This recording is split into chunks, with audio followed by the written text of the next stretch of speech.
boop, boop, boop, boop, boop, boop, boop, boop, boop, boop. It's me! That was so obnoxious. I'm so sorry. Hello world, my name is Taylor Wishful. I hope that you are having a good day. I hope that you are having a great day. But on the very unfortunate, but likely possibility that you are having a really shitty day, I do hope that it gets a little bit better. All right, let's get started, shall we? Okie dokie, folks. This pattern is bright, and this necklace may not match, but that's life. We're on episode 4 of the Grief Brief series. And if you are new to the Grief Brief series, my mother died in September of 2016, and at that point in time, I felt like I was not supposed to talk about what I was going through with grief, how I was coping, what I was thinking. And I decided, you know what, screw that. I'm gonna just start telling people how I feel and how, whatever I'm going through, whether it's good or bad, the ugly, the gross, whatever. So I started recording those videos on Instagram and Snapchat. I saved them because I started getting a lot of people telling me, you should put these online. People might want to hear them. People who are dealing with grief or loss or have in the past and just want to know that what they felt or what they went through, what they are currently going through was not crazy. You are not crazy. You're not alone. And in this episode, you are going to see me basically, I think it probably had been like somewhere between 2 to 3 weeks since my mom had passed away. So at that point, things started to get quiet. People started sort of going back to whatever they were doing. People didn't have anything, I don't need to bake your food anymore. Let's move on. And so because other people were starting to move on with their lives, I was like, well, I need to move on with mine. I was sort of in a place of avoidance. I wasn't sort of, I was 100% in a place of avoidance. It wasn't like I was in denial. Those are two different things. Denial and avoidance are not the same words. Words have definitions. Theirs are different. I wasn't unaware of the fact that she had died and like, oh no, she's still alive, she's good. No, I was in the fact of, she's dead, that's cool, but I'm gonna go over here and do all my other stuff because, I got stuff to do. And I did. I had so much stuff to take care of. I was dealing with so many different things. And at the same time, I was newly 25 and I kind of wanted to live my life. And I know that sounds super selfish, but I did. I wanted to feel okay about something. So I was like, full steam ahead, let's go and do this and let us figure out how we are going to live our lives and be okay.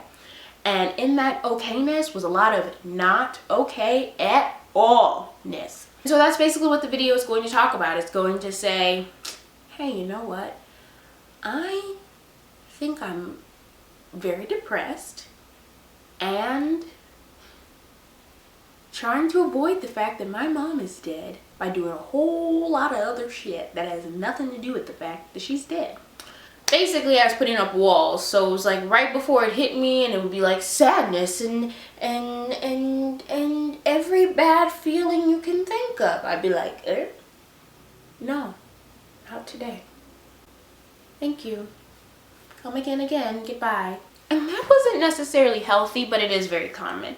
So I didn't feel bad about it. I was just sort of using this time as I was walking around the streets of downtown Chicago to basically be like, I don't know guys, but this is how I feel. I know it's not probably the best coping mechanism, but it's real and it's where I was.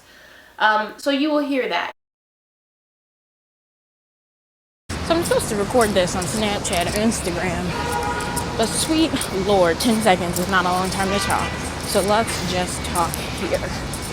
But basically, I've been trying to figure out something.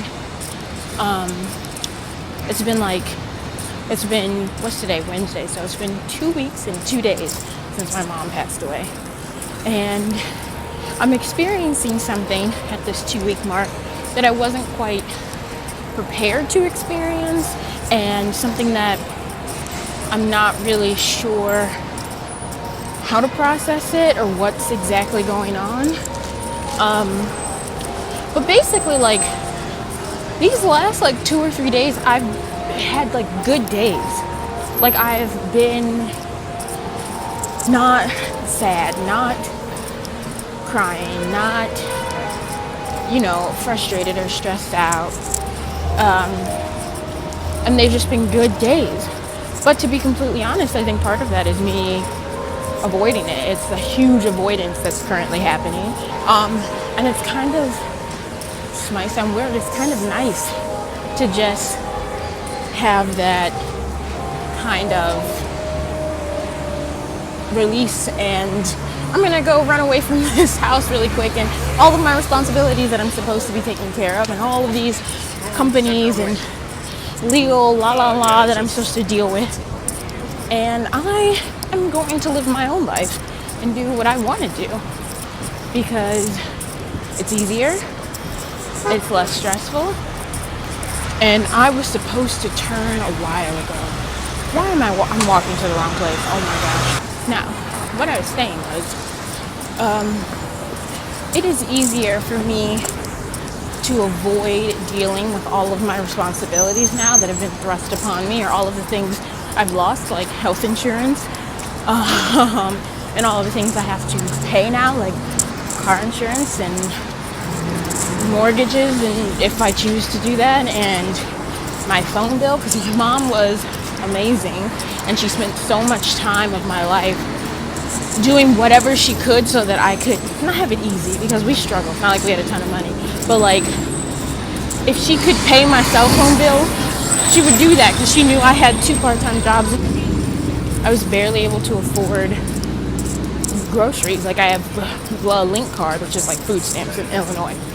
And so it's all these things that I have to think about and organize, and just things that I've been avoiding. And I've had like 2 really good and decent days, and that is 100% due to this avoidance and this semi-denial. Like I talked about it before, about how like the 7 stages of grief is kind of just complete BS, but like you do to some degree experience a lot, and you may not experience anything, you may experience everything, who knows. So who knows what you will experience, but denial is something that doesn't necessarily happen right away. Like I saw my mom's body, I was there, but for right now, like it's like 2 weeks in, I'm like, no, I'm okay. And I still get these weird instincts to like call her. I guess it's not weird, it's pretty normal. I talk to her every single day. But I still get desires and wanting to speak to her, and it's like my brain is almost in like shock, or they've just put my body in shock, and it's like, you're gonna avoid this and pretend like it doesn't exist for a little bit so that you can have some good times. And that's what I've been doing, you know what I mean? I felt good. And it's like, I know it's all going to come crashing down when I start to focus on all of the other things I have to take care of. But for right now, I'm just trying to embrace it, because there's a whole shitstorm coming and I don't want to deal with it, but I have to. But I just want to talk about that. Like that's something that I'm going through, and it might be something that you experience if you lose a loved one. And it's not going to happen in any particular order, but there might come a time where your body's just like, no, they're not dead, or they're dead. I understand that in a really abstract sense, but I don't necessarily understand it in a actual, logistical, emotional, spiritual kind of a sense. It's really hard for your brain to process that someone was here one day and then they're just not. They just don't exist anymore, and you're like, wait, what? That doesn't. I don't understand. That doesn't make any sense. What? How is that possible? So that's sort of what I'm experiencing at the moment. All right, that's all for today. I hope you guys enjoyed the video. I hope you learned something. I hope it helps you feel a little less alone in the world. And I hope that you found a little sliver of joy in life somewhere this week. All righty. See you later. Bye.